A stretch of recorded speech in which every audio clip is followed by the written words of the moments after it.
Alright, magandang gabi mga kabrahe. So XR150. So naalala nyo, meron tayong kinabitan na CRF 300L. So ito, off-road na bike ng Honda. So similar lang siya pero this time around 150cc siya. So yung customer ay nagpagawa ng side pannier bracket. So may existing top box bracket na yun, sir. Ayan. So kung ikaw yung nakaganitong top box, so pasok pa rin to. Kung wala ka naman top box bracket, pasok pa rin yung side pannier na. So ganun siya dinesign ni Jaycom, no? Pwedeng wala, pwedeng meron. So at least flexible kayo kung ano man yung gusto ninyong gawin. Kung ikaw ba yung magta-top box bracket o magsa-side pannier bracket. Alright, so punta na tayo doon sa pagkakabit. Simple lang ikabit to. Easy, 1, 2, 3. Ayan, nakabitan natin yung left side na side pannier, then right side. So mga bracket, pwede dito yung box, no? Kahit na ano. So dami kasi natin butas na nilagay na dito. Siyempre, kung ikaw ay trip mo ay bag lang, pwede rin kabit yan dito. Then pag nakabit mo na yung left and side, siyempre luwag pa rin yan. So practice na natin yan dito, no? Sa Jaycom bracket. Huwag mo laging sisikipan. Kasi pag sinikipan, ano mangyayari, Danny? Hindi makikita niya. Parang nabibigla ka.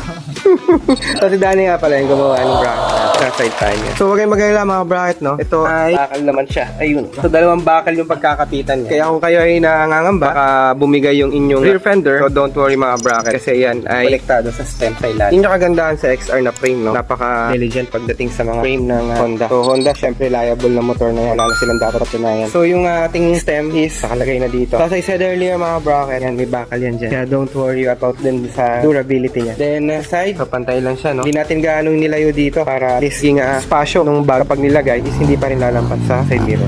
Siyempre sa Jaycom bracket, hindi mawawala yung durability. No? So again, reference lang, no? Hindi naman tayo talaga magkakarga ng tao. Pero siyempre, papakalan natin yan.